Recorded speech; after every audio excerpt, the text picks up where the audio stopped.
Dying is inevitable. It is the most intimate of all experiences. Dying is something we cannot escape, whether we like it or not. Good evening, everyone, and on behalf of Insight San Diego, I would like to welcome you. We are very fortunate tonight to have Frank Ostaseski with us. Frank's teachings tend to center around something we all have the opportunity to experience: living and dying. Frank Ostaseski is an internationally respected Buddhist teacher and visionary, co-founder of the Zen Hospice Project and founder of the Metta Institute. He has lectured at Harvard Medical School, the Mayo Clinic, Wisdom Point 2.0, and teaches at major spiritual centers around the globe. He co-created the Heavenly Messengers program at Spirit Rock Meditation Center.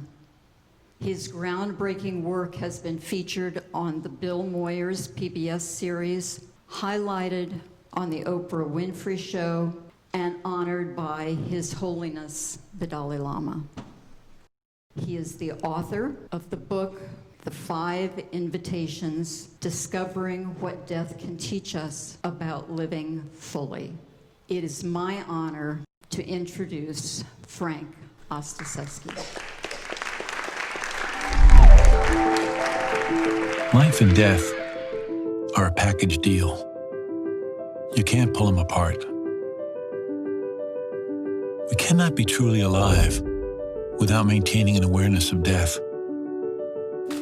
Death is not waiting for us at the end of a long road.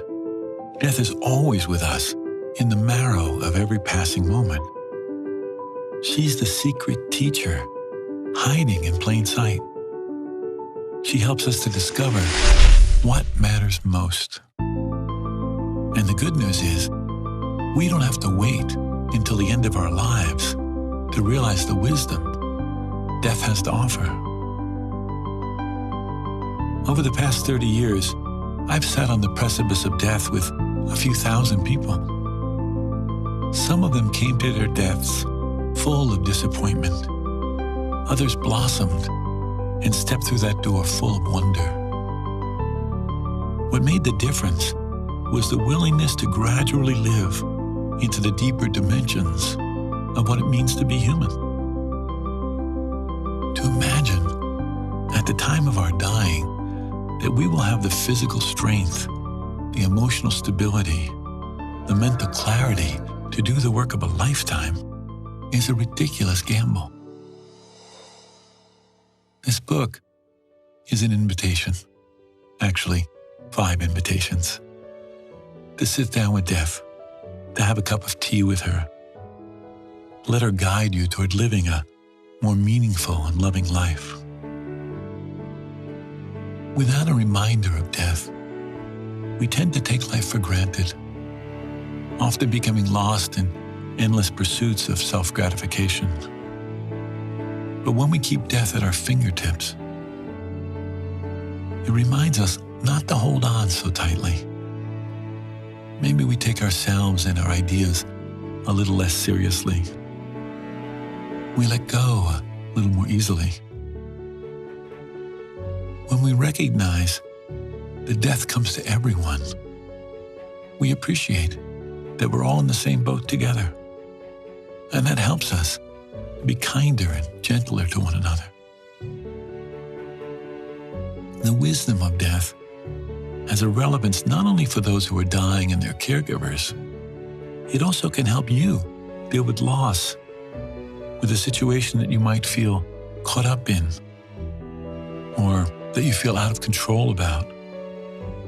Whether you're going through a breakup, or coping with an illness, layoff, or the shattering of a dream, or even a fight with a child or a colleague. As a companion to people who are dying, a teacher of compassionate care, and the co-founder of the Zen Hospice Project, most of the folks that I worked with were ordinary people. Individuals coming face to face with what they imagined to be impossible or unbearable. walking toward their own deaths, or caring for someone else that they loved. All of them were my teachers. These people invited me in to the most vulnerable moments of their lives. And they made it possible for me to get up close and personal with death. And in the process, they taught me how to live.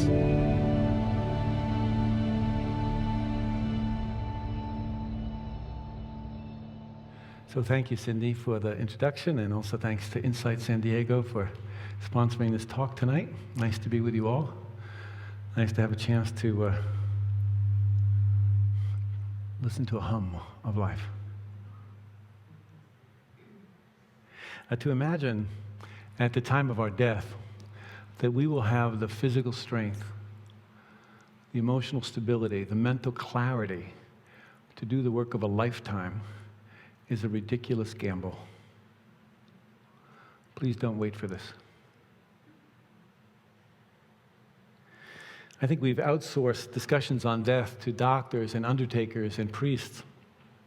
And in so doing, I think we've lost control of one of the most significant conversations that we might engage ourselves in. So the time for the conversation is now.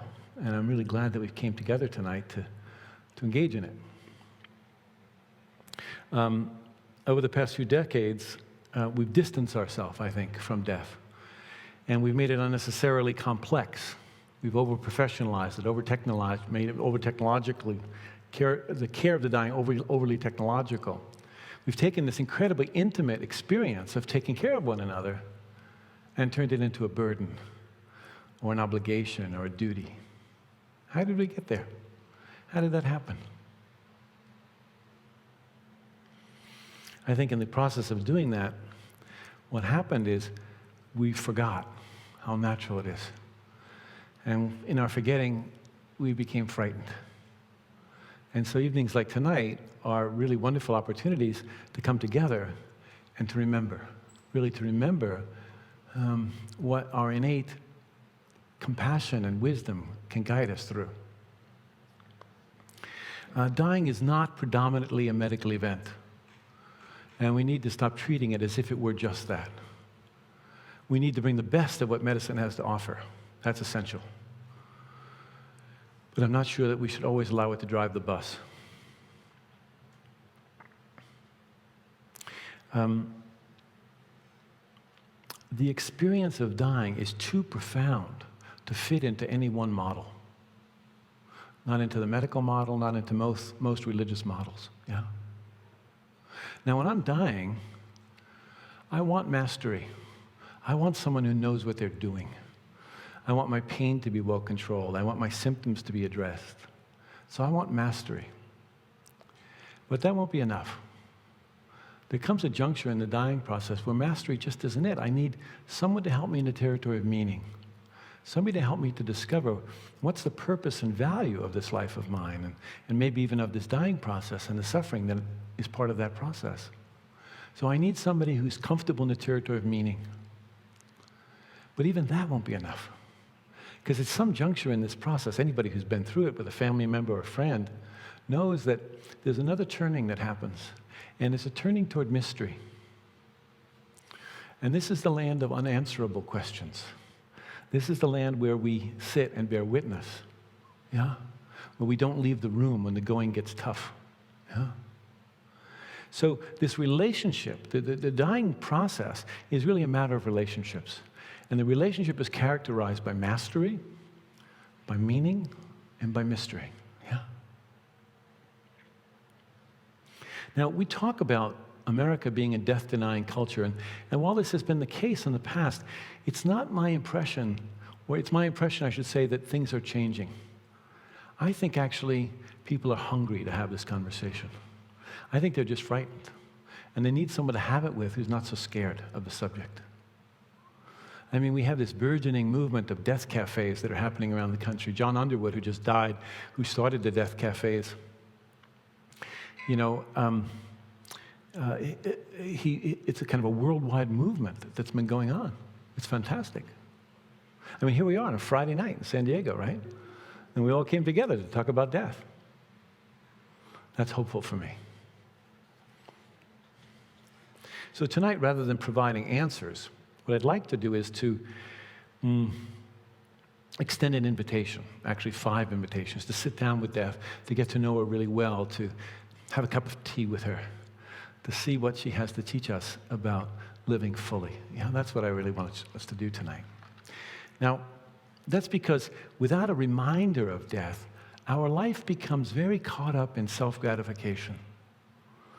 We take life for granted. We're occupied with endless pursuits of getting what we think we need. Yeah? But when we understand how precarious this life actually is, then we come to appreciate how precious it is. And then we don't want to waste a moment. Then we want to jump into our life with both feet, you know? We want to tell the people we love that we love them. Yeah? I think when we hold death very close at hand at our fingertips, I think what happens is we don't hold on so tightly. I think it engenders a certain kind of letting go or releasing. Maybe we don't take ourselves or our beliefs so seriously. And also I think when we know that death is our common ground, that it comes to all of us, we're kinder to one another. We recognize we're in the boat together. A life that doesn't include death is just half a life.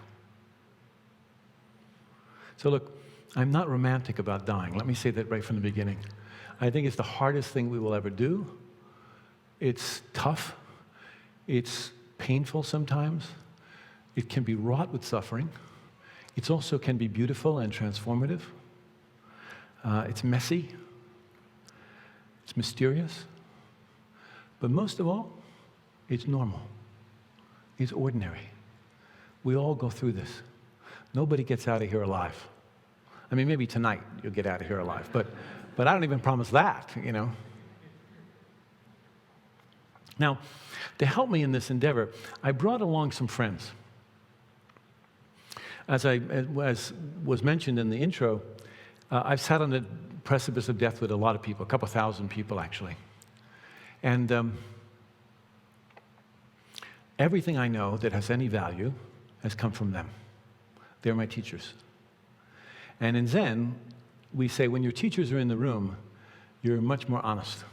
Yeah? So I brought along my teachers. And in just a moment, I'm going to ask Brenda in just a moment to start some photos, some slides. And what these are photos of people that I've looked after over the last 20 years. And they're just going to be on a loop. And I brought them along because they're really the teachers. And I'm just a translator. So what will happen is you'll start to see these images of these folks, all of whom have died. Yeah? And when you watch the images, I'd like to encourage you to watch them in a particular way. I'd like you to consider the possibility of sensing your body when you're watching, of feeling the honest feelings in your heart, and of noticing what kinds of thoughts pass through your mind. Yeah? So we're not watching them passively like we might if we were watching a television show, yeah? To really be engaged, not just with the photos, but with ourselves. Now, as you watch, I'd like to encourage you to ask yourself 2 questions. The first question is, what attracts me to the photo? What attracts me to the person in the photo? What is it? See if you can see that. And then ask yourself the second question. What causes me to pull away, even if only slightly? Yeah? What might cause me to step back, just a little bit? So see how you answer both of those questions. Now, I'll speak throughout the course of this, and they'll just keep teaching, and I'll try and keep translating for them. But really what's most important is your relationship with them, not with me. It's how you interact, what's happening in you as you watch the photos, okay? That's the real focus of the evening, yeah? All right. So Brenda, when you can, just take a moment, you'll start those slides, huh?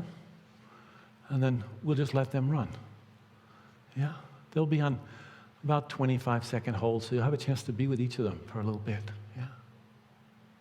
All these people, they're ordinary people, people who come face to face with what they imagined would be unbearable, unimaginable to them.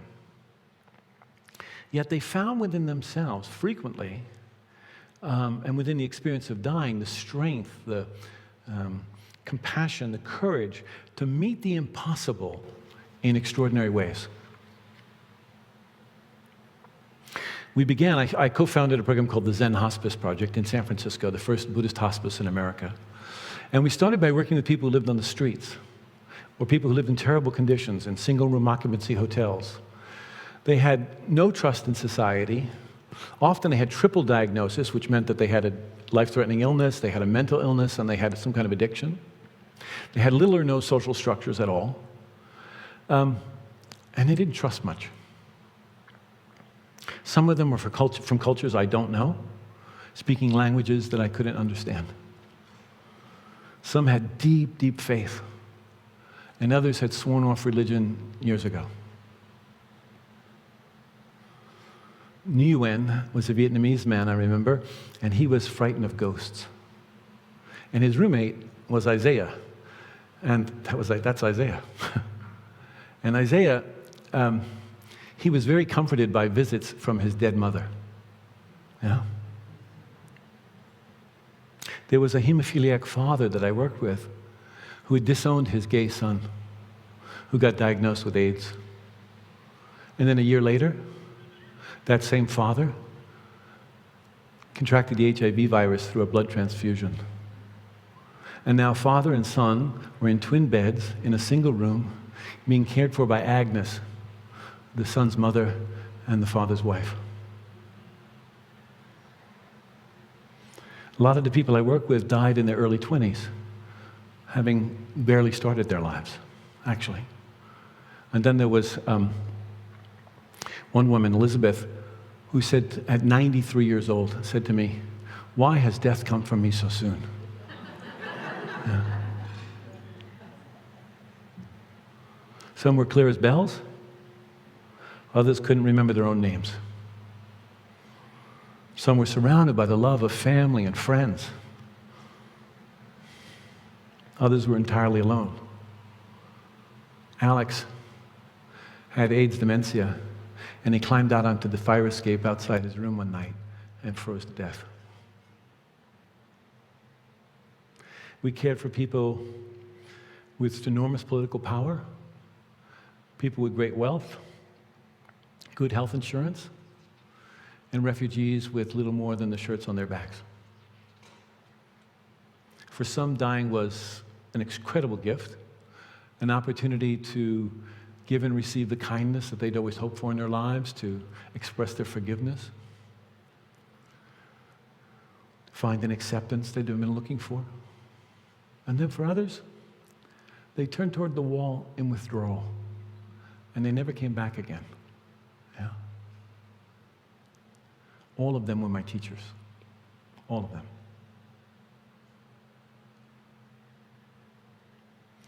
As Cindy said in the introduction, dying is inevitable and intimate. Ordinary people, people like you and me, we go through it all the time. And often people find in that process something larger, more expansive, more profound, more real than the separate self they've taken themselves to be. And this is not a fairy tale story. This does not erase the incredibly difficult and challenging aspects of the dying process. It's rather a transformation of tragedy and a discovery of a capacity that regularly occurs for all kinds of people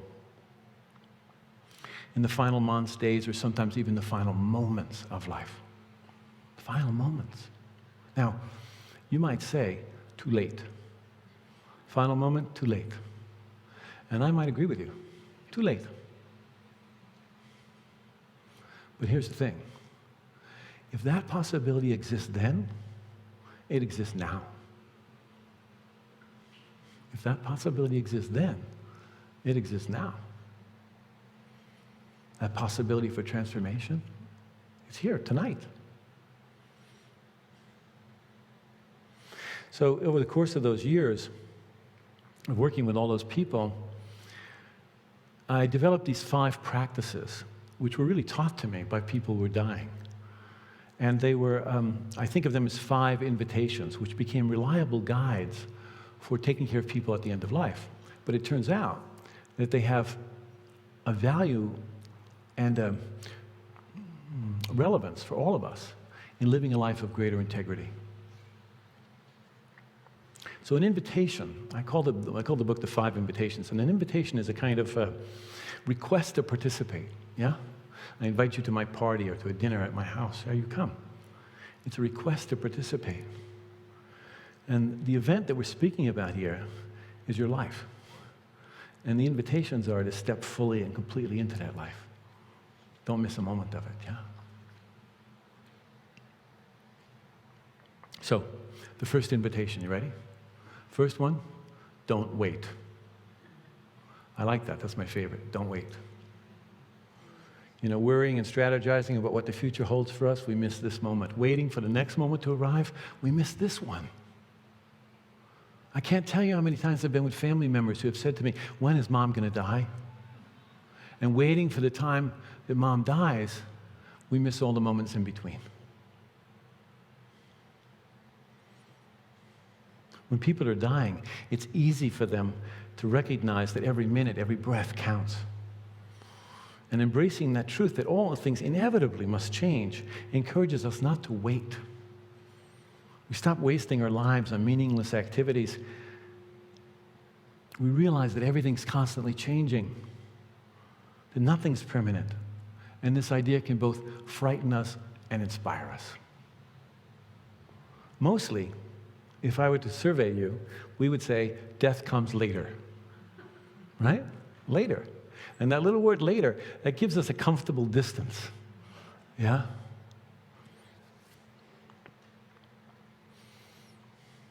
Later, constant change, impermanence is not later. It's now. This moment gives way to the next. I mean, what happened to this morning's breakfast? Where is last night's lovemaking? Would someone please tell me where my blonde hair has gone? I know, when I look in the mirror, I still see it sometimes. But it's gone. Impermanence is the essential truth that's woven into the very fabric of our lives. Look, I love to lie in bed in the morning. Maybe you're like me. You know, you wake up in the morning and you're kind of steeped there like a good cup of tea in your bed, you know, and the covers are just right, and maybe there's fresh breeze coming in the window. I love it, you know, and it's perfect, and all of life is great right then. And then I have to pee, yeah? So I have to get up and rush to the bathroom, you know, jump back into bed, try and arrange all the covers just right, you know, get the conditions just as they were before, and I can't do it. I can't do it. I can't get everything to go according to my plan.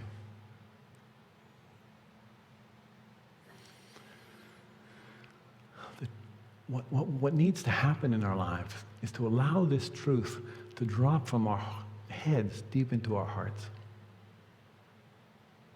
To realize that we are at once here and disappearing. I used to live in the country, way out in an old farmhouse in Northern California. It was about 150 years old, this farmhouse, and it had some of the original windows. And when I would look at the window panes, you could see that at the bottom of the window, it was thicker than at the top. Anybody ever see that in a window? You can rap on the window, and it sounds solid, but it's not. Glass is constantly changing. We're like that. At once here and disappearing. And we rely on this impermanence. I mean, that really boring dinner party that you've been invited to next weekend, it will come to an end, you know? And evil dictatorships will fall, yeah? And we rely on impermanence. It's what allows our kids to grow up, yeah? And become competent adults. Without impermanence, life couldn't be. You know, every springtime in Japan, cherry blossoms cover the hillsides. Not just a few cherry trees, whole hillsides covered in cherry blossoms, yeah? And there's a place I teach in Idaho, And outside the cabin in which I stay in, there are these little tiny blue flax flowers that are just gorgeous, and they last for one day. One day. And then they're gone. What is it about those cherry blossoms and those blue flax flowers that make them so much more beautiful than plastic flowers? I mean, isn't it the brevity that shows us the beauty? Don't we rely on it? Isn't it the fragility that shows us its value? Don't wait. My friend Larry, his mother was dying, and he was in San Francisco, and his mother was in Toronto. And the doctors told him that she had about 6 weeks to live. So he called me up and he said, when should I go? And this is a quandary a lot of us deal with. Our parents or our friends or relatives live at great distances from us, and we don't know when to do it. And I said, I don't know, Larry, come on over, we'll talk about it. So he came over to the house, and we sat and visited, and I asked him to tell me what the doctors had said, and he gave me all the information about her condition, etc. And then I started asking about his mother. And I said, well, tell me about your mom, and he began to talk about her. And as he did, I could see that his lower chin was trembling just a little bit. And his face was, the color in his cheeks was changing a little bit. And I said, I think you should go tonight. And he said, no, I can't. I have business tomorrow. I can't. I said, no, I think you should go tonight. And he said, okay. And he took the red eye, and he flew from San Francisco to Toronto, and he arrived at 10 o'clock in the morning. And at 1 o'clock in the afternoon, he was sitting at his mother's bedside when she died. Yeah. Don't wait. Don't wait. This impermanence, this uncertainty, it scares us. But if we could learn to appreciate and let go into uncertainty, trust that our basic nature and that of the world are not fundamentally different, then the fact that things are not solid and fixed, this becomes a liberating opportunity rather than a threat. What becomes undeniable when we sit with people who are dying is that the fragility and the impermanence of life are woven right into the fabric, It's always coming together and falling apart. Not just the physical properties of life, everything. And it's possible to hold it all with love and compassion. Okay, second invitation. Welcome everything, push away nothing. Welcome everything, push away nothing. Now that sounds great, it would make a great bumper sticker. But how do we do that? Welcome everything, push away nothing? The word welcome, it confronts us. It asks us to temporarily set aside our judgment about this experience. We don't have to like what's arising. We don't have to agree what's coming our way. We just have to be willing to meet it.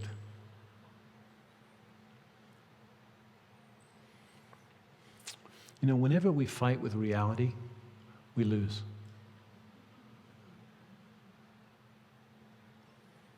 When we're open and receptive, not so wedded to our opinions, we're free to discover, to investigate, to find out. Not only about life, but about us, who we are. We can't be free if we are rejecting any part of ourselves. I have a friend of mine. She's a meditation teacher. And she went to the home of a dear friend, an eminent psychiatrist in California. And this gentleman had also recently developed Alzheimer's, and so he was forgetful, and he would forget his name or couldn't recall people's faces. And so what would happen is they went to his house, they rang the bell, he opened the door, and he stood there, and he said, I'm very sorry. He said, these days I don't remember people's faces, and I can't remember people's names. But I do know that this is our house. And this house has always been a place where people were welcome. So if you're standing on my doorstep, I know my job is to invite you in. So please come in. Yeah? I love the work of the great African-American writer, James Baldwin. And he said, there are a lot of things that can be faced in life that cannot be changed. But nothing can be changed unless it's faced. Yeah. A few years ago, I was teaching a retreat for doctors and nurses on compassion. And in the middle of this retreat, I had a heart attack. Yeah. Now, I didn't actually have the heart attack in the retreat. I denied the heart pain twice, actually 3 times, you know. And the final time I was in a dialogue with a friend, and he was on Skype, and I said, you know, I have to leave now, but you carry on. And they took me to the emergency room, and I had a heart attack in the emergency room. And it was a big deal. There was triple bypass surgery and, you know, urgent surgery. I had to do it that night, you know, no choice. And it was hard. In a lot of ways it was hard. And what was most difficult was the recovery at home. The sense of helplessness and dependency and fear that characterized my experience. And in the midst of all that, a very famous Tibetan teacher, I won't say who, he called me up. And this particular Tibetan teacher, he'd had his own heart condition. And so I knew he knew something about this. So I thought, well, he's going to help me, right? He's going to give me some esoteric practice or something that's going to help. And so I explained what was going on. I said, how'd you deal with this? You know, the beauty and the horror and the depression and the helplessness and the fear. How'd you deal with this? There was this long silence on the other end of the phone. And then he said, well, I thought it's a good idea to have a heart. And he said, if you have a heart, you should expect it will have problems. And he told me to rest, and then he hung up. That was it. No esoteric practice, nothing like this. And when I got off the phone, I thought, you know, he's really right, you know. If you're going to have a heart, if you're going to have a human body, if you're going to have a life, you should expect that we'll have problems. I mean, who told us that it should be otherwise? If your mother told you that, she wasn't telling you the truth.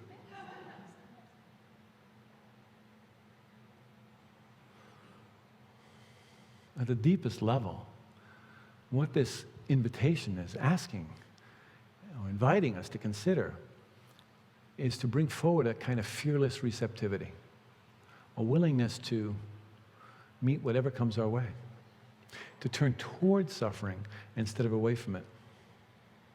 Our knee-jerk reaction is to move away from suffering. But actually, this invitation invites us to come toward it. I was in my office one day, and the phone rang, and a man on the other end of the phone said, we understand that when our son dies, you could help us keep him at home for some days. And I said, yeah, I could do that. I said, so call me, you know, when this happens. And he said, no, you don't understand. He's just died. And I said, okay, I'll be right over. And I drove to their house. I'd never met this family before. And their 7-year-old son had died. 7 years old. And I walked in the room, and following my intuition and inclination, which I have a tendency to do, I leaned over, went over to the boy's bed, I leaned over and I kissed him on the forehead. Yeah. Because that's just my way. And when I did this, the whole room broke into tears. Because while I had cared for him with great love, nobody had touched him since he died. So his mom and dad and I, we talked about this process of bathing the body. You know, this has been done in every tradition, every culture for millennium.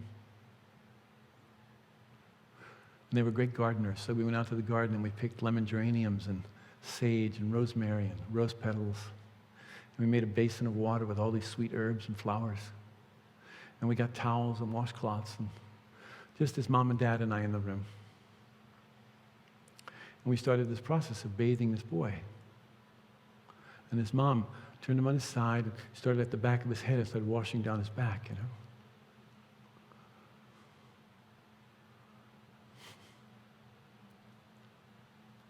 And she would get to these nicks and scratches on his back, you know. And she took care of them with so much love, so much care. Sometimes they had to stop and tell me a story about him as a way of making this real, you know, and getting current with what was happening.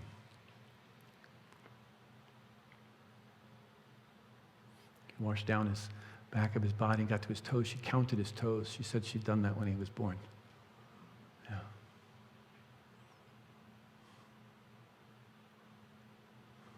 Sometimes the dad couldn't do it. It was too much for him. So he'd go out and look out the window into the garden and just stabilize himself. And his mom started washing up the front of her son's body, and she'd look at me with these beseeching eyes.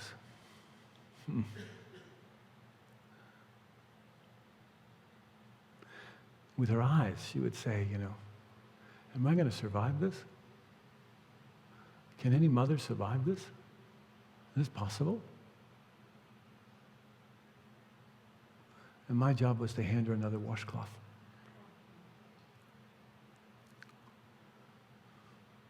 Turn toward the suffering. Stay in the room when the going gets rough. There's no answers for this. You can't fix this. I remember that when she got to his face, it was so tender between them, so intimate between them.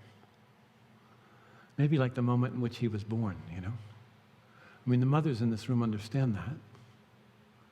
You remember breastfeeding your child, those of you who did that, and the intimacy of that, and how you felt like one being, yeah? You couldn't really distinguish between yourself and the child. One being, swimming in a sea of non-separation. It was like that. She'd burned through grief. And I don't mean that her grief was over, not at all, it was just beginning. But she'd burned through the separation of grief, the feeling that this is happening to somebody else.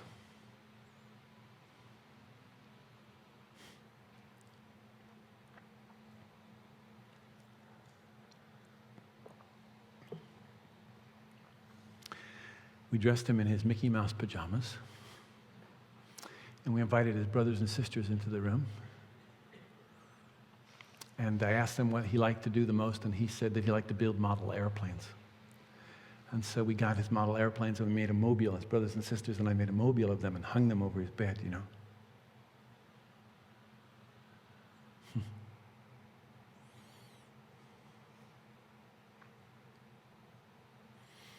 When I went home that night, I held my own son very closely.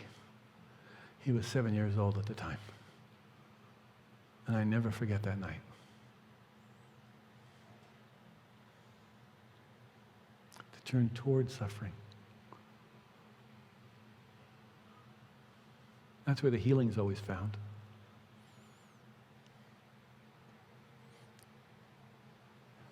To welcome everything and push away nothing, this is not an act of will.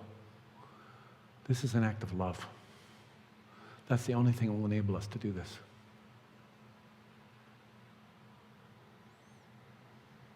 To be human is much more than to be born and get a good education and find the right partner and getting a pretty house. Just so we can go to sleep and wake up and do it all over again the next day. This invitation is to feel everything. It's to come into direct contact with the strange and beautiful and horrible and often perfectly ordinary thing that we call life. It's an opportunity to be conscious of the fact that some of us will make love while others of us make war. It's to recognize the truth that there are babies like my granddaughter who I left this afternoon to be with you, whose mother kisses her bright future into her cheeks. And there are people like my friend Carolyn, who was left in a dumpster by her mother when she was born. It's to recognize that there are children tonight who are making tents and forts under living room pillows and bed sheets. And there are children crying in refugee camps.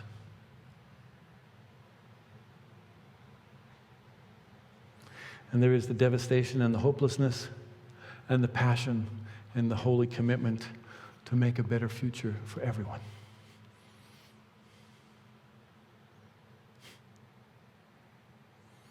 How are you doing? Can I keep going?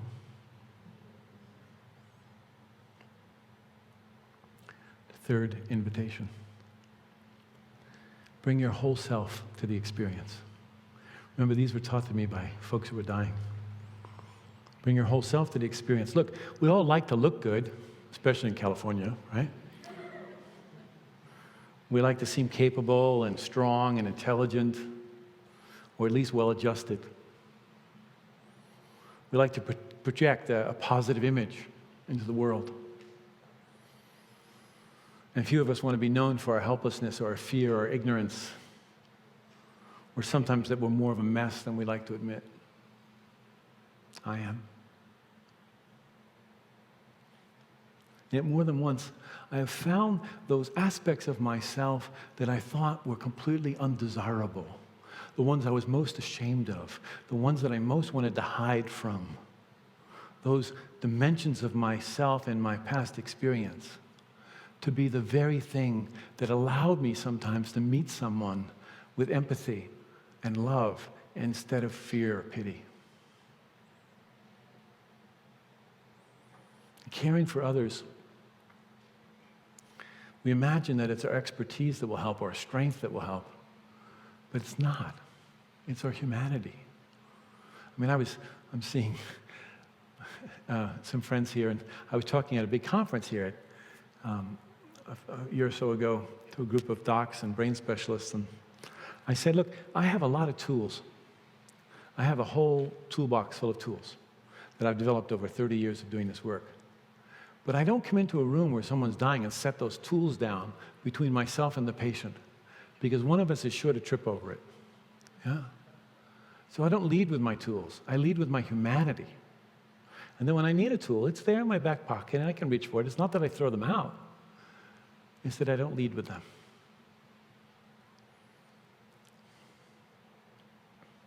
To be whole, we need to include and accept and connect all the parts of ourselves. No part left out. My daughter, Gina, she liked to shop in consignment shops, used clothing stores. And they're really great, these stores, and there's lots of them in San Francisco. So we would make the rounds, and she'd try on some things. You find a cool paisley scarf, or a cool leather jacket, or a nice pair of sequin shoes. And while she was in the dressing room trying things on, I would peruse the racks and sort of look for the next cool item. And in this one shop that we were in, there was the clothes. And remember, these are all used clothes, so there's a tear in the fabric or there's a button missing or something. And it would say the price, $9.95, as is. And I like that, as is. I think we should get those tags for ourselves and each other. I take you as is. I mean, imagine if that was our relationship with ourselves, if that was our relationship with one another. Imagine, for those of you who are meditators, if when you sat down to meditation, instead of striving to get someplace, you just sat with things as is. This was one of my vows to my wife when we got married. I take you as is. Yeah. That and another one. Another vow I made was, I will go away. I will get scared and I will run away. But I will come back.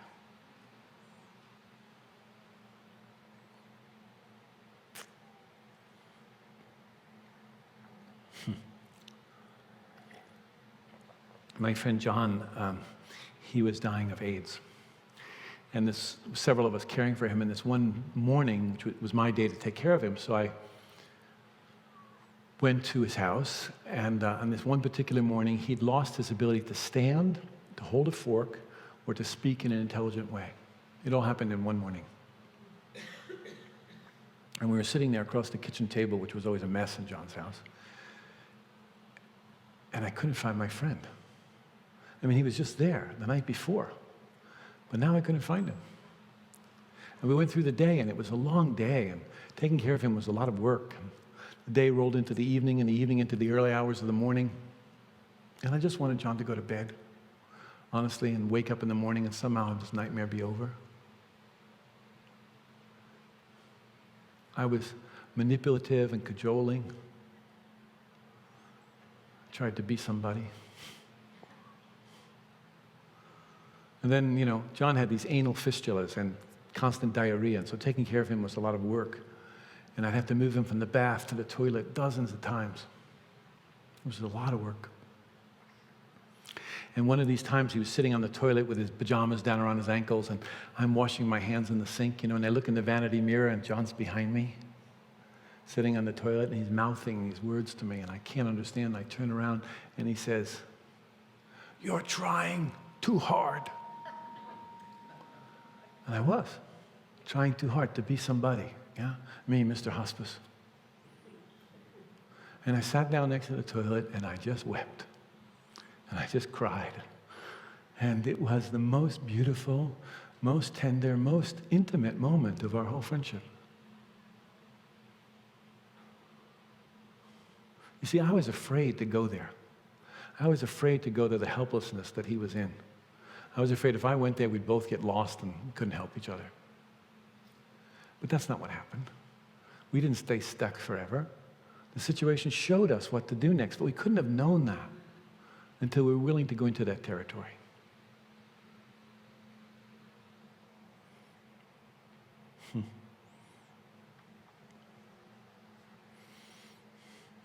In Buddhism, there's in Buddhism,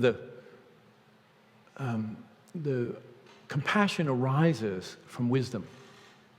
And the wisdom that it arises from is the fact that we're interdependent, that we're not separate from each other.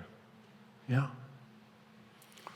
So there's two kind of dimensions to compassion. One of those is what we might call universal compassion, boundless compassion. It's always here, everyone and everything has always been embraced by it, even if you didn't know it.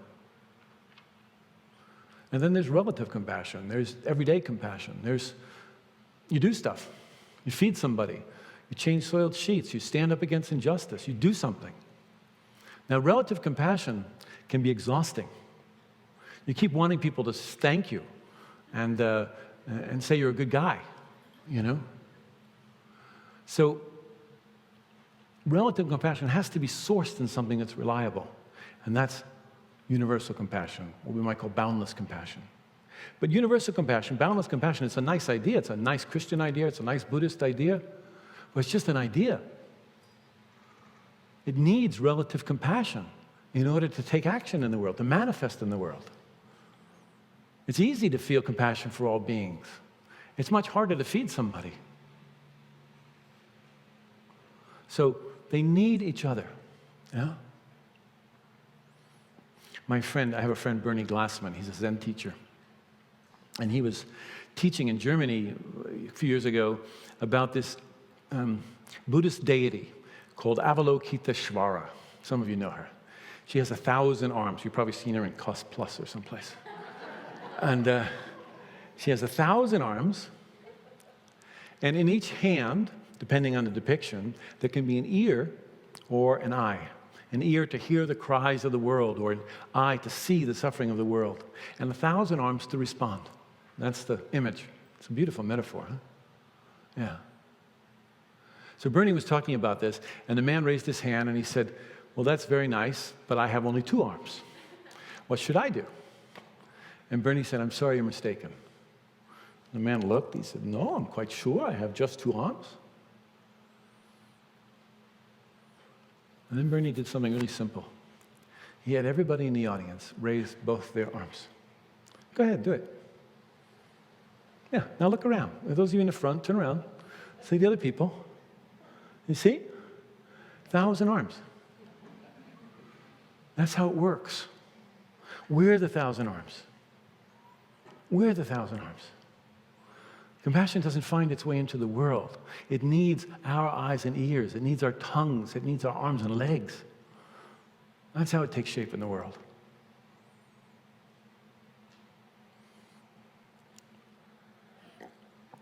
Okay, the 4th invitation.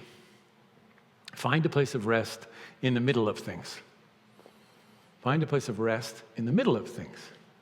Most of us think we're too busy, and probably we are. But also the way we think about it matters. You know, when I was in the 3rd grade, the hand on that large school clock, it moved really slow, really slow. But vacations, summer vacations, they lasted forever. Now, vacations don't seem to last long enough at all, yeah? And time goes by so fast.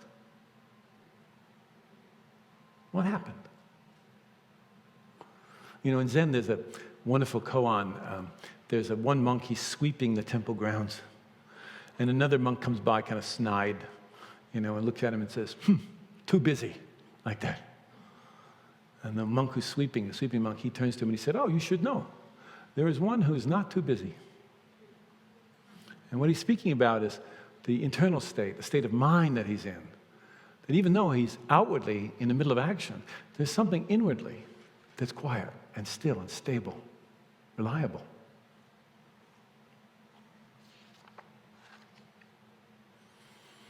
Most of us imagine we will get rest when our list gets checked off, or email box is empty, or when we go on vacation. But if you're like me, your list never gets checked off. Yeah? If I wait for that, I'm in trouble. So I have to find a way of resting right in the middle of what I'm doing, right now. There's a dear old woman, Adele. She was a Russian Jewish lady, about 86 years old, tough as nails. And she was dying at the hospice this one night, and they called me up and they said, Adele's dying. And I would always go in when someone was dying. So it was about 3 in the morning, and I walked in the room, and my habit is to go and sit in the corner. I don't sit right up at the bedside. I wait to see, is anything needed before I jump in to help? And sitting there in the corner, a very nice nurse's assistant, a home health aide, was sitting on the bed with Adele, and she turned to Adele and she said, Adele, honey, you don't have to be scared. You don't have to be scared. We're right here with you. And Adele turned to her and she said, honey, if this was happening to you, you'd be scared. So I stayed in the corner, yeah. A little while later, this very well-meaning home health aide, she said to her, you look a little cold. Would you like a blanket or a shawl to put around you? And Adele shot back, of course I'm cold. I'm almost dead. Yeah? So I noticed a couple of things. One, I noticed, of course, that Adele didn't want to talk about tunnels of light or bardos or any of these things. She just wanted honest, real conversation, real, authentic relationship. And the second was that there was a labor or a struggle to her dying. There's a labor to dying, just like there's a labor to getting born. It doesn't always hurt, but there's a labor to it. And the labor in her case was manifest in the breath. Every in-breath struggle, every out-breath struggle. And so I said to her, would you like to struggle a little less? And she said, yes. And I said, okay, I noticed something there. Right at the end of your exhale, just before the next inhale, there's this little gap, this little pause. I wonder what it would be like if you could just put your attention there, just for a few minutes. Now remember, this is an old Russian Jewish lady. She doesn't care beans about meditation or Buddhism or any of these things. But she's highly motivated in this moment to be free of suffering. And we made all the right interventions, morphine on board, oxygen, all the correct interventions were there, but still there's struggle. And so I said, I'll do it with you. I didn't guide her, I just breathed with her. When she would breathe in, I would breathe in. When she would breathe out, I would breathe out. And after doing this for a while, you could just see the fear in her face just drain away. And then she said, I'm going to rest now. And she laid back on her pillow. And a few minutes later, she died very peacefully. I think Adele found a place of rest in the middle of things. You see? Nothing had changed. All the circumstances were the same. She was still dying. There was still an erratic breathing pattern. We were still in the hospice, you know. No one had transcended anything. But she found a way of resting right in the middle of her experience. Can you do that? Tomorrow, those of you who are coming to the retreat for the next 2 days, could you find a place of rest right in the middle of the sitting, or will you wait for the bell to ring before you rest?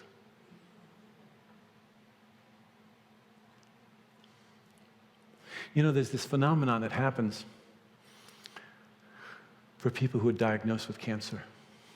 friend of mine's my co-teacher. She's a therapist, works mostly with people diagnosed with terminal illnesses.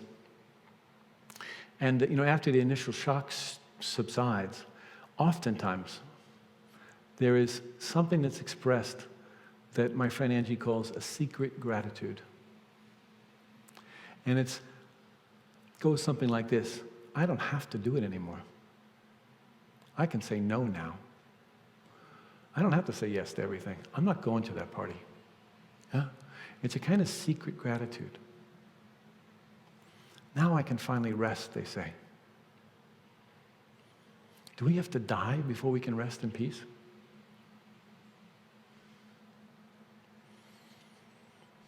Awareness of the breath is one of the simplest ways to find this place of rest. Putting our warm attention on the breath and body and the mind calms the mind, calms the body. Those of you, how many of you are meditators here in the room? Okay, here's a question for you. What will you put your attention on when there is no breath? All your instruction is all about watch the breath, watch the breath. Now what happens when there's no breath? I told you I had a heart attack and I was in the hospital. And after 12 hours of surgery, I was in the CCU, the recovery unit, intensive care unit. And I was in this kind of, anesthesia-like fog. And it's a very high-tech environment, those of you who don't know it. There's monitors everywhere, and there's tubes coming in and out of every orifice in my body. One's draining fluids, one's pumping in morphine, the other one's pumping in, blood clot-busting medications, and I'm intubated. Something, a breathing machine is still breathing for me. And into the room, to this CCU unit, comes a respiratory therapist. And a very cheery guy. He walks in the room and he says, let's pull out that tube and see if you can breathe. That's how he announced himself in the room. This is what happens when we get so far away from people suffering. And I knew that I could feel there was something wrong with my lung. In fact, what had happened is they'd cut the phrenic nerve. My diaphragm wasn't working, and so my left lung wasn't inflating. And I said, no. I couldn't speak. And I got a piece of paper, and I wrote on the piece of paper, I'm scared. And I handed it to my best friend, Eugene, who's a meditation teacher. He was there with me, along with my son, my grown son. He was about 30 at the time. And Eugene said to me, Frank, find your breath. Well, I couldn't find my breath. I couldn't tell what was my breath and what was the machine breathing for me. And then he said, I shook my head no, and he said, sense your body. Well, with all the medications I had on board, it was almost impossible to sense my body. I could sort of sense from my toes up to about my knees. That was it. And then I remembered Suzuki Roshi. Suzuki Roshi was the founder of the San Francisco Zen Center. A wonderful, extraordinary Japanese man, great Zen teacher, who turned the whole wheel of Dharma, the whole wheel of Buddhist practice in America in 10 short years. And the night before he was dying, Suzuki Roshi said to his wife and son, I want to take a bath.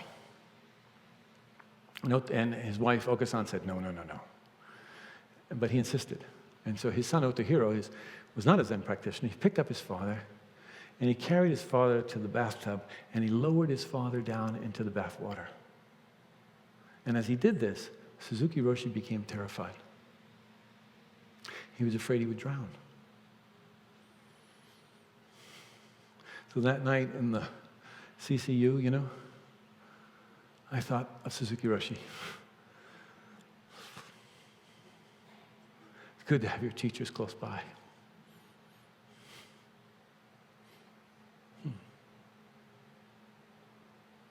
And I thought to myself, if Suzuki Roshi can be scared, I can be scared. And I pulled Eugene, my friend, I pulled him very close to me. And I put my ear next to his mouth. And he understood that what I wanted to do was to listen to him breathing. And so, for a little while, I borrowed his breath until I could find my own. Yeah. And then my son put his hand on my chest like a conduit to God with so much love in it. And then I called the respiratory therapist forward and I took out the tube.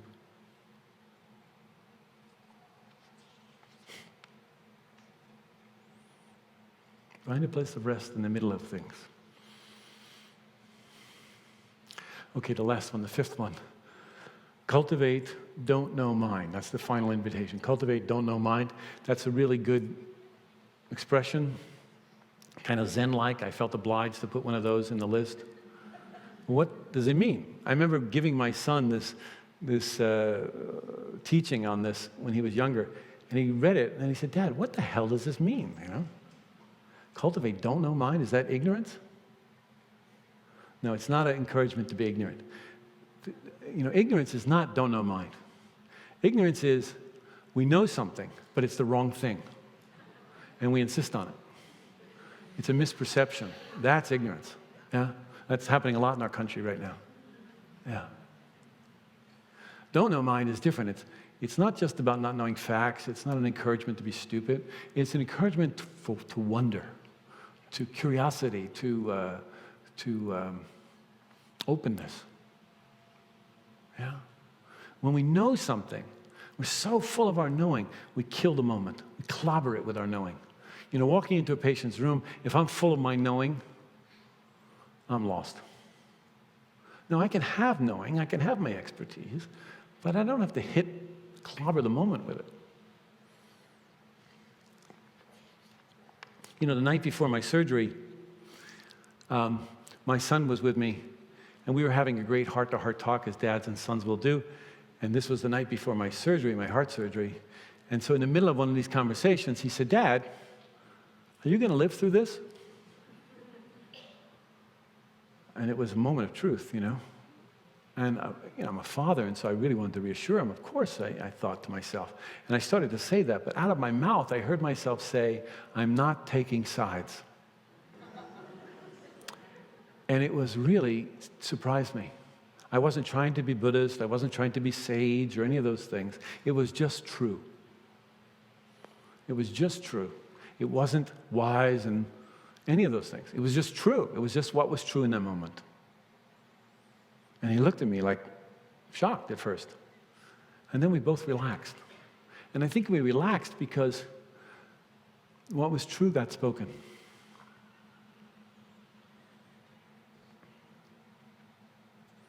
There's a lot of talk about mindfulness out there, and I'm glad there is, and I'm glad it's found its way into the mainstream. I don't use the term so much anymore, partly because it's so misunderstood, and we think it's happening, something happens in our brains. I like the word intimacy. You know, we talk about enlightenment and realization and awakening and all these things. They all sound very far off to me. Intimacy sounds like it's right here, right now. Something I already know, that I'm already familiar with, but I can become more intimate with. Yeah. Something is a recognition that I already belong to something.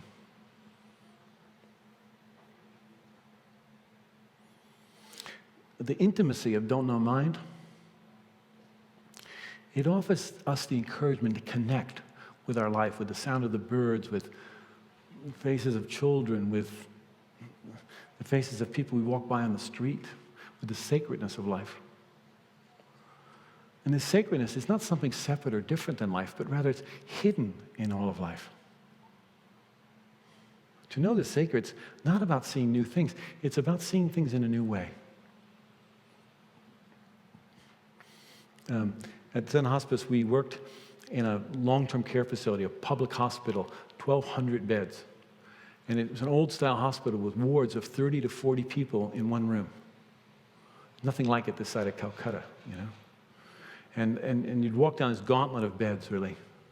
And this one day I'm walking down to a meeting at the end of the hall, and I walk past, and there's this older African-American man, and he's sweating bullets.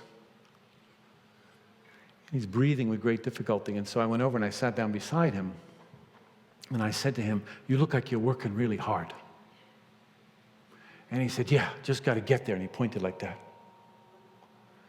And I said, "Oh." I said, "If I promise to keep up, can I come?"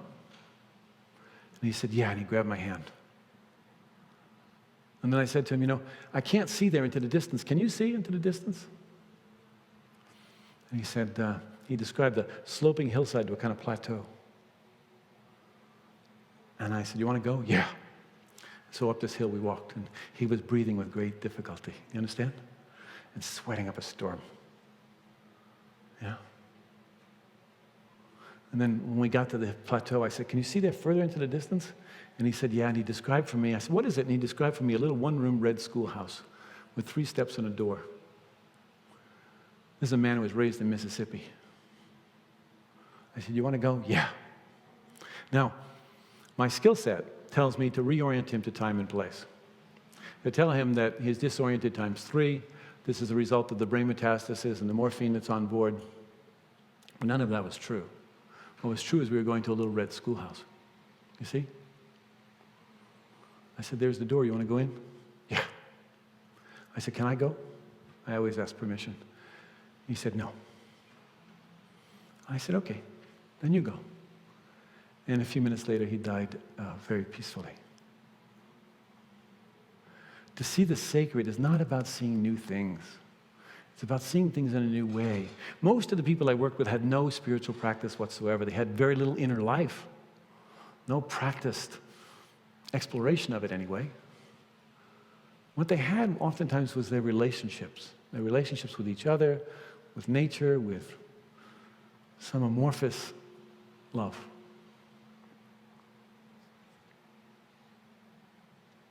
In dying, we get to realize that letting go is how we prepare for dying. You know, there was one guy I worked with, Brian. He gave away his Les Paul guitar, his cherished guitar, to somebody at the hospice. And he said, no storage units in heaven. Yeah? So letting go is a way that we begin to understand something about this. But letting go has this notion of distancing ourselves from something. You know, when we let go of something, we gain distance from it. We gain some freedom from it. And that's good. But there's a later stage or a more profound stage than letting go. But letting go prepares us for that. You know, when we let go, it's the flip side of loss. You know, when we let go of old grudges, we open ourselves to peace. When we let go of fixed views, we give ourselves to not knowing. When we let go of self-sufficiency, we give ourselves into the care of others. When we let go of control, we give ourselves to surrender. And that's the deeper dimension, surrender. When I was a boy, I grew up on the East Coast, and we used to go to the beach all the time, to the ocean to swim. And my father loved to float. He had a big belly. And I would watch him float out over the waves. And you'd see this white belly sort of come up on a high wave and then sink below the surface, come up again. You can't float if you're holding on too tightly.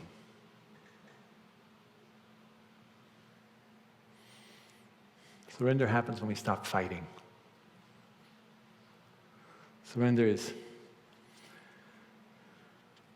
no longer putting up a defense. And surrender is infinitely deeper than letting go.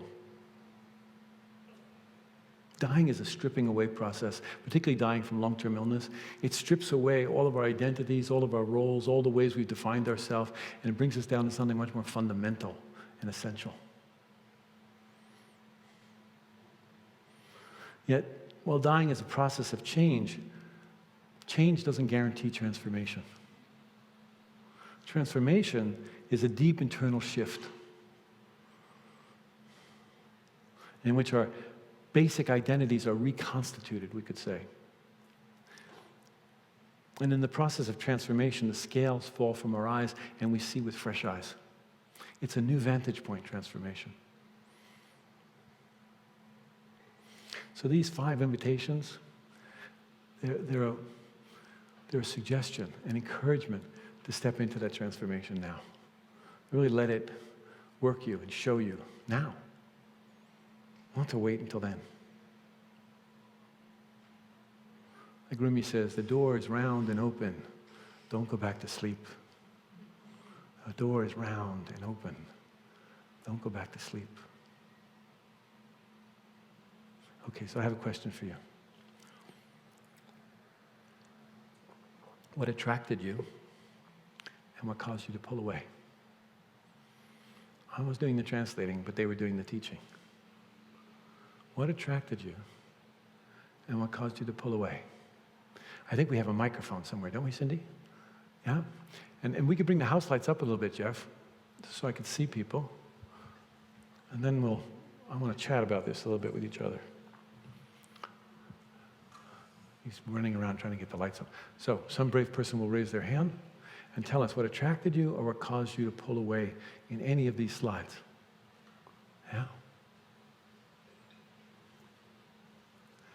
Yeah? Brenda, would you put up the Sono slides? Take these off and put up the Sono slide. Just hold that first slide. Okay, did somebody want to speak? Yeah, go ahead. What attracted me was just the humanity. The humanity. Yeah, was there something in particular about that? How did you see that humanity? That is a common denominator between us all. Uh-huh. So there was something familiar in it to you. Mm-hmm. Yeah, great. Yeah. Okay. And what was it that caused you to pull away, even if only slightly? Fear Fear. Yeah, afraid of what? of being in that place. Of being In that place. in that place. Okay, great. Beautiful. All right, I just want to hear from some people. I don't want to comment on it too much. Yes, sir. Let's go back to this gentleman right there with the glasses. He's got his hand up. Hang on, we'll get you a microphone.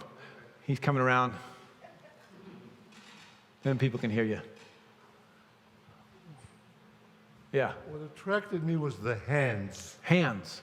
The hands. Uh-huh. The hands were very significant, like that hand right there. Yeah.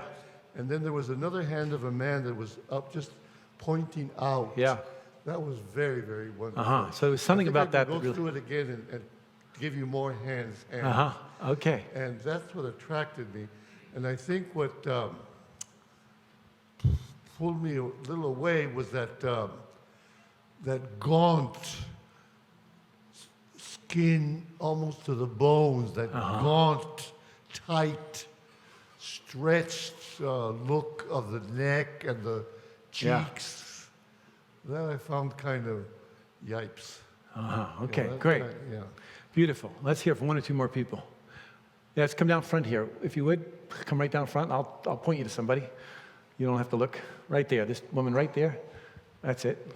Good. What attracted me was the beauty The beauty. How did you see the beauty? in their faces, in their eyes. What was beautiful about it? I think that their acceptance. Their acceptance. Okay. All right. And what caused you to pull away?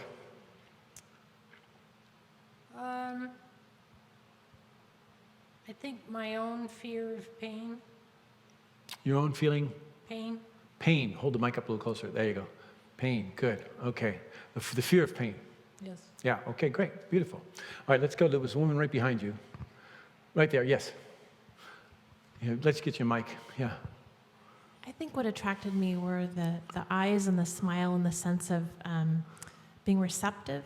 And the ones that were hard for me were the ones I felt were very distant or looking away or not closed in. And then I think that feeling of like helplessness. Yeah, the Like feeling. hands up. Beautiful. Okay, so here's the thing. I know all these people, and I could tell you their backstory. I took care of all of them. Yeah, I know them. But you don't know them. So what are you seeing? I think of these photos as, you know what tarot cards are, right? So I'm not interested in whether you believe in tarot or not. I'm only interested that tarot cards have archetypical images on them.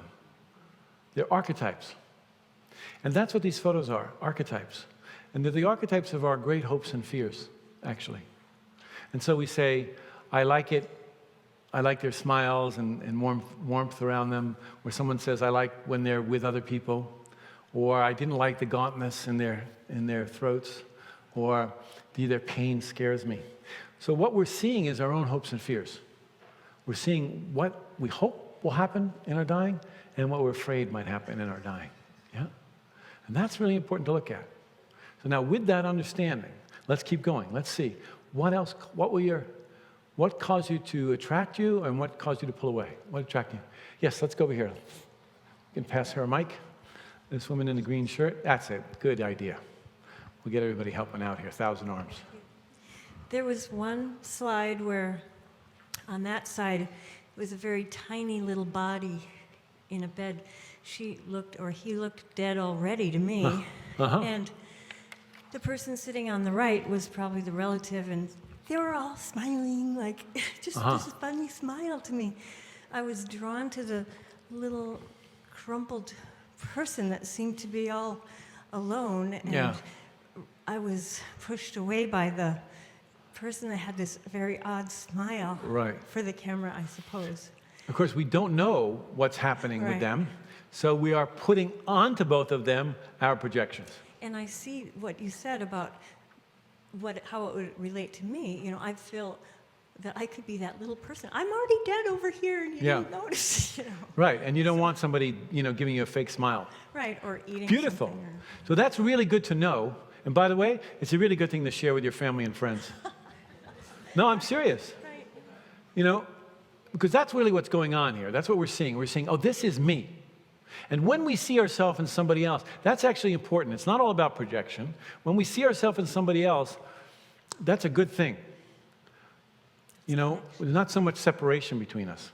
Yeah? But we'd also have to be careful about whether projecting ourselves onto other people and what effect that has on the way in which we care for them. Yeah. Okay, good. What else? Somebody else. Yes, sir. Right there, this gentleman in the blue shirt. Just pass the mic down. Yeah, there you go. It'll go much quicker. Thank you. I felt a sense of bravery, kind of regardless of their physical look or being. I just felt that they were brave. Brave, okay. And what caused you to pull away?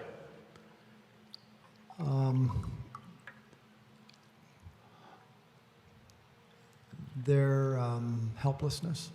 Helplessness, yeah. That's a tough one to be with, isn't it? Yeah. When I was recovering from my heart attacks, I was completely helpless. And, I know about this stuff. And I had an incredible support system. I mean, really incredible. Yet, my sense of self got completely stripped away by this process. And for a while, it didn't feel great. It felt scary. And I used to sit in this leather chair in my living room, and I'd leave the door open so that people could come in. And this helplessness eventually morphed into a kind of porousness or transparency, we could say. And then it was like the wind was blowing right through me. But in the beginning, it didn't feel that way. It felt like I'd lost control. Yeah. And that was really scary to some part of myself. So I had to find another part of myself that could be with that. They didn't push the helplessness away, didn't pretend it didn't exist, but they could be with it. Yeah. Good. Okay, one or two more. What else? Yeah, right there, right in front of you, just right there. Yeah. Thank you. Hold the mic really close. What attracted me was a vibe, a feeling, a vision of true authenticity, whatever was going on at that moment, true authenticity. And surprised to say that that's also the thing that would scare me. Yeah, that good for you. True authenticity. Good for you, beautiful. So the same thing that can both inspire us and frighten us, right? Impermanence is like that. Beautiful. So could I be that real? I mean, I think the whole human condition is up there. I think there's depression and there's sadness and there's fear and there's transformation, all of it. All of it's there. And that was the challenge every day for me going to work, was being willing to be with anything. Welcome everything, push away nothing. Yeah? That's what I mean by that. To be that real with people. I had no idea. When I walk into a person's room, I have no idea what's supposed to happen there. It's the same when I'm doing this. Beautiful. That's a great answer. Thank you. Anybody else? Yes, over here on this side. Right here. See the woman? Raise your hand really high. There you are. Great. Thank you very much. Then he can see you. As an individual picture, the woman with the baby. The baby, yeah. The beginning and the end. Yeah. And that they could be together with love. Uh-huh. in those last Yeah. days, probably, was really touching. Yeah. And I think probably the one that made me contract was probably the first picture, the gentleman who was so thin and his eyes so big. Yeah. And I think there was such fear Yeah. and a look of somebody do something. Yeah. Well, it's interesting that you have, I mean, of course, I know those stories. I'm not interested in correcting. I'm only interested in what your vision is of it. The photographer, by the way, who took that picture of the Chinese gentleman, he said he looked through the lens and he saw him looking back. And he called that photo Facing Death. Yeah? They were both looking at it, the same thing. Yeah? By the way, all of those photographs were taken by one photographer. His name was Roger Hornstein. I want to give him all the credit. He was a volunteer for us at Zen Hospice and a very good photographer. And he came to volunteer and said, I would like my gift to the hospice to be taking photographs. And I said, that's fantastic. You can't take any photos. And he said, well, what do you mean? I said, no, I don't want you to take any photos. You can, after a year, maybe, you can take some photos. So first work for a year, and then see. And then after a year, he started taking photos of people. All of them gave us permission, and all of them knew that we would use them in this way. Plus, they were legacies to their families, etc. Yeah. So the love between the older woman and the baby, that was really touching to you. And what you saw as fear in the older Chinese man's face and eyes. Yeah, okay, good. Did you see this woman? You notice her? Her name is Sono, S-O-N-O. She lived a very transient life, lived on the edges. This was taken 2 hours after she came into the hospice.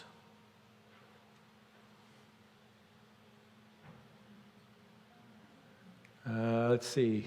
Brenda, you want to put up those slides, put up Sono's slides again, please? And we'll let you go through it, Brenda, because my little clicker here is not working.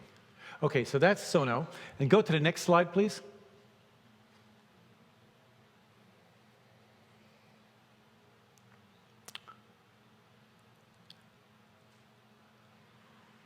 No, you want to go back? Brenda, you skipped one or two. That one, right there. Stay there. So that's taken 2 hours after she died. Right? Go back to the first one, Brenda. That one, 2 hours after she came into the hospice. Next slide. 2 hours after she died. What happened between those two? Next slide. There was a chance for her to reflect on her life, think about what had meaning and value for her. Next slide. Chance to really give it some time, to review one's life, to look over it, see. Hang on a second, Brenda. Don't switch until I ask you, okay? So go to the next slide, Brenda. Then there was a chance to speak about it, to share with other people what had value, to tell her story. Yeah? Next slide. And to write about it. She journaled a lot. She always journaled. She loved to journal, and she liked to write. Next slide. There was compassionate companionship, an opportunity to be with other people. In this case, volunteers who weren't holding any pre-existing ideas about her. Next slide.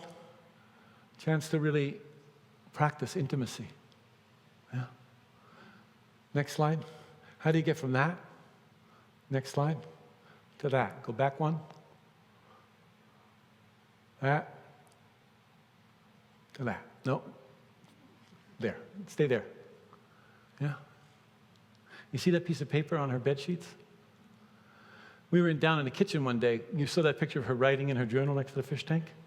We're down in the kitchen one day, and I'm reading a book of Japanese death poems. Now, it's a tradition in Japan for monks and other practitioners that on the day of your death, you write a poem that tells one of the essential truths of your whole life, maybe the essential truth. And if you don't die that day, it doesn't count. You have to write a new poem the next day. So I was reading this book of poems, and she said, what's that? And I told her the tradition. She said, I want to write one of those. I said, that's a great idea. You should write one. She said, well, what's the form? I said, oh, don't worry about the form. Just write it. So she said, okay. And she went up to her room, and some hours later, she called me up to her room. And she said, Frank, I've written my death poem. And she said, I want you to learn it by heart. She didn't say memorize it. She said, I want you to learn it by heart. You see? She said, I want to know that it lives in your soul.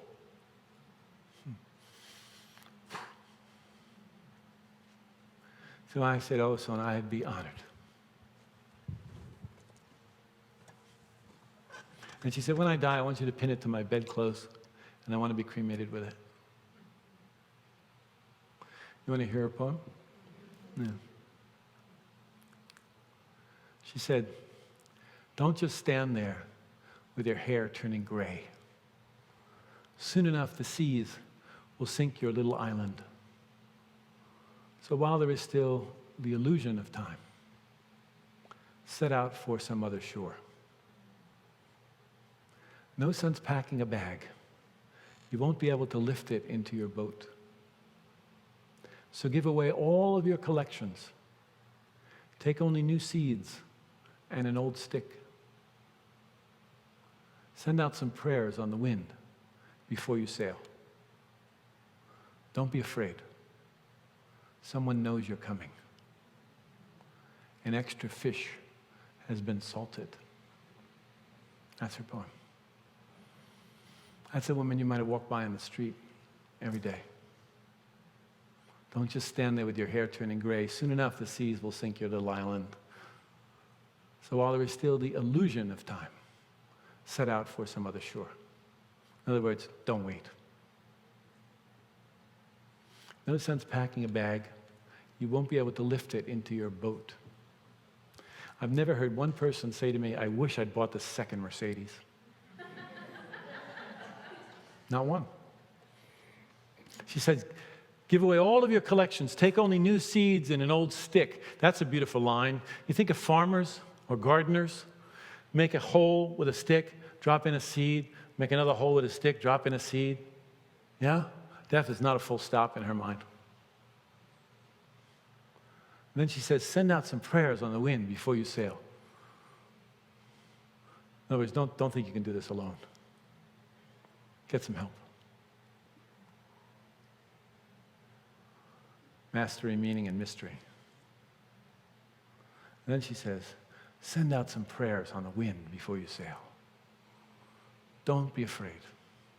Someone knows you're coming. An extra fish has been salted. Isn't that amazing? What will your death poem be like?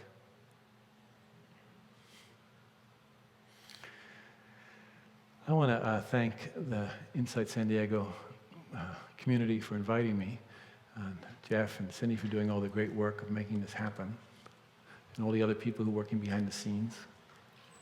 I brought with me copies of my book, The 5 Invitations, which is for sale up in the back. Mark is can run your credit card, and that poem is in the last thing in the book, by the way. And here's the thing. Jeff, where's Jeff? There you are, Jeff. Jeff had to carry these over here. And he has a really bad back. Yeah. And so out of compassion for Jeff, you should buy the book, okay? Because if we have to carry them out of here tonight, he's going to have to do it. And it's really hard on his back. So if relative compassion should take action tonight, yeah? And then I'll stick around, and I'm happy to sign books for you and engage in conversation for a little bit, but I also want to honor our time together and honor our time frame and let people go on time. But I really want to thank you, and I want to thank you because, the whole world is running in the other way, away from this discussion. But for one reason or another, you came tonight. And I want to applaud you for doing that. I think that's a great thing. And I think the world needs more of this. And so I'm inspired to be with you, and I really, really want to thank you for doing that. And if you like, we're sitting tomorrow and Sunday. We're doing a retreat. We have about 70 people, I think, in that retreat. I'm sure we could accommodate other people if last minute people want to come see Jeff or Cindy, and they'll get you straightened out about it. But if we don't see you over the weekend, please don't wait, okay? Don't wait. When there's someone you love, tell them you love them. Do it tonight. Yeah. Thanks very much.